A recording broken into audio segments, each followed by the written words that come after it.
Welcome to another exciting episode of Focus On. This week we're coming to you from the Democratic Republic of Congo, the capital, and we'll be speaking to the CEO of Millers on their latest investment in the Financial Service Centre. Here's more on that.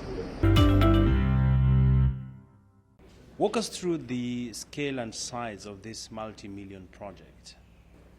Yeah, so the project itself is $290 million project, which is including 11 buildings, 165,000 square meter construction area, closed construction area, and also it's fully furnished. So it's a turnkey structure that we give to the state. The money, the source of the money, the state is financing the project. That's very clear. But due to our agreement with the state that we've done, we pre-financed the project, we invested in the project, we completed the project, and after that, state is giving us back the money, the investment. So that's the structure that we've done with the state. Public-private partnerships are becoming more and more adaptable in Africa. Did this project take this into consideration? In 11 buildings, we have too many different facilities here. So this project itself is a combination of two big projects, actually. The one project itself is the Kinshasa Financial Centre, and the other project is Kinshasa Congress Center. In the Kinshasa Finance Center, we have all the entities that is related with the finance in the country, such as Ministry of Finance Headquarters, Ministry of Budget Headquarters, all the entities that are below the ministries like DGRAT, DGI, DGDA, DGSMP, Treasury, all of them are going to be located in this facility. And on that section that we are talking about, there will be 5,000 people employed and work in this facility. At the same time, we got a hotel here with the 240 rooms. This is the investment of our company, which is closer to $65 million. We got a deal with the state where the state is giving us the land. We built the hotel there and we split the revenue with the state and we manage the hotel. So, and beside that, the second project that I was talking about is the Congress Center, which is going to be one of the largest Congress Center in the whole Africa continent with 3,000 people, one room, Congress Center room, and there is other rooms that we got for meetings, for events, and for protocol as well. So that facility itself can host up to 10,000 people in one time. So it's a combination of full complex that we are talking about right now. From a sustainability standpoint, what aspects of this investment address this? So we wanted this project to gather its energy from the renewable sources, because we don't have just this project in the country or in the continent. Most of our projects that we are developing, we are always focusing on the renewable energy, which is the sustainability and the future of the world. But in this particular project that we are talking about right now, it is not very possible to implement any source of renewable energy because of the land. So where we are standing right now is the most precious piece of land you can get in whole Kinshasa. So in order for us to use the square meter wisely, we fulfill all the land with the construction. So there was no renewable energy source for particularly this project. But what we are planning to do in the future is to make a deal with the state where we can give the renewable energy source to the state and then they can sell it to the facility. For this investment, how long will the construction take? So since we break the ground for Finance Center, we completed the whole project in 14 months, which is, I think, one of the records in Africa. And when we talk about the Congress Center itself, which is one of the largest Congress centers in the continent, it took us just 8 months to finish with furniture, with everything, and with all the facilities. So in total, we can say for the Finance Center 14 months, and for the Congress Center 8 months, which is a significant fast track, is an example of fast track construction in the continent. What will be the impact in terms of creating more jobs? Sure. So in our facility, we had a total of 6,000 employees during the construction time. Of the 6,000 people, 3,500 is from DRC and 2,500 from Turkey. So this project also proved the good cooperation that Turkish people and the Congolese people can do together.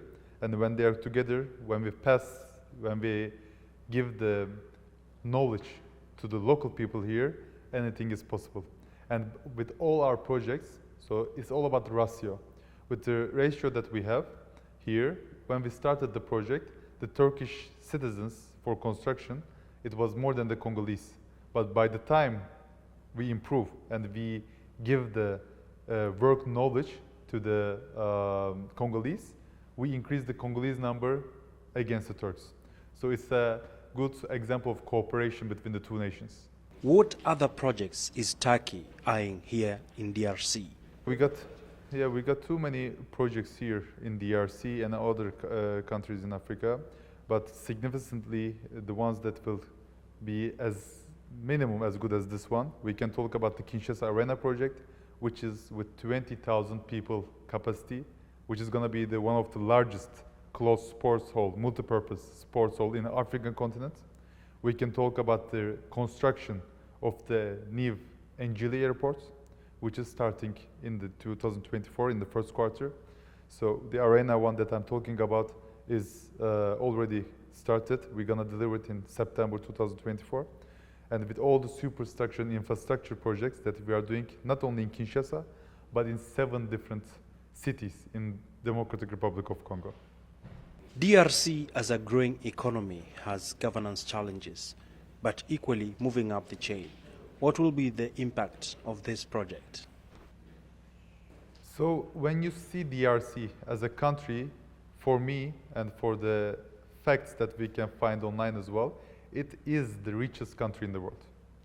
Despite all the political and economic difficulties that we got in this country and we got in the continent and in the world, DRC, when we look at the last 5 years with the leadership of the Mr. President, since 2018, it's achieved a lot of things.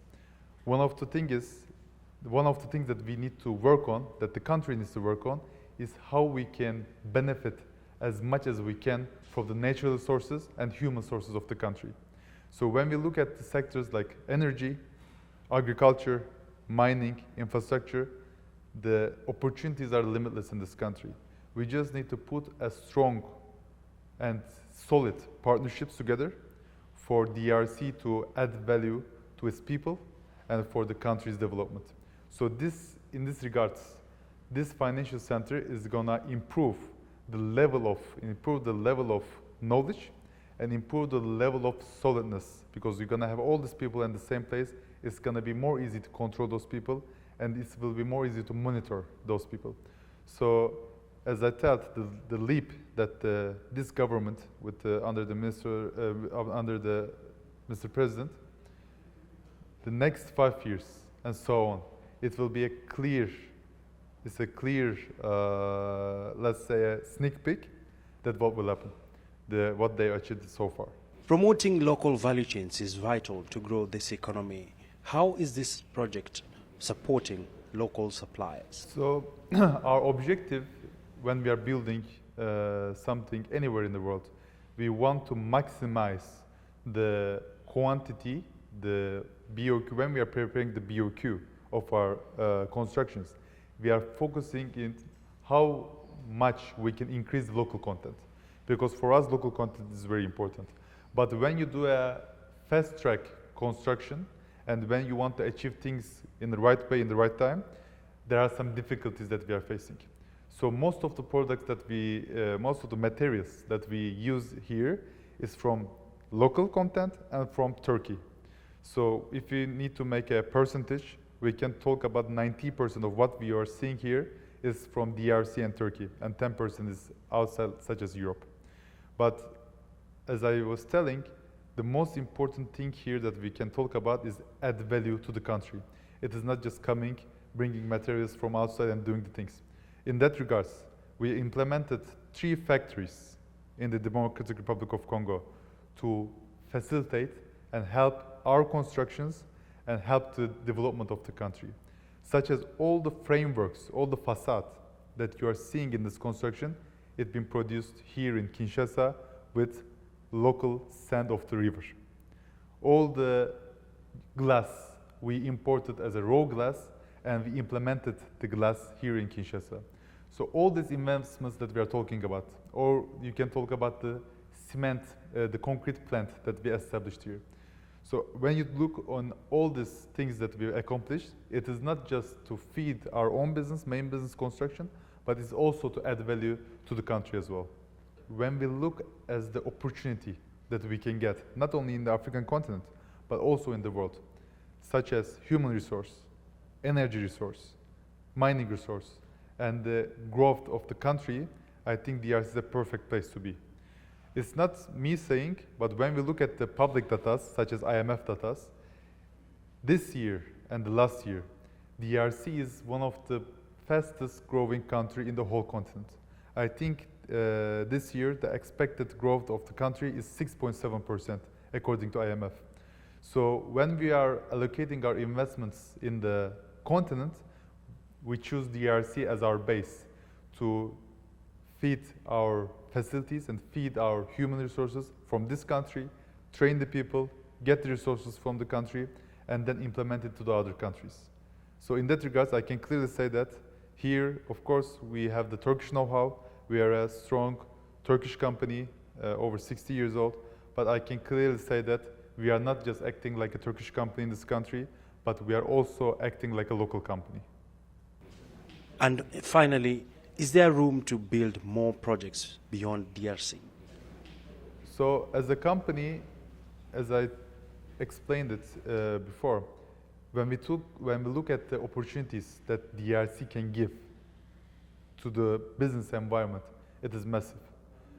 As myself, as an international businessman, I'm doing business in several other countries. I think it's more than 11 countries right now.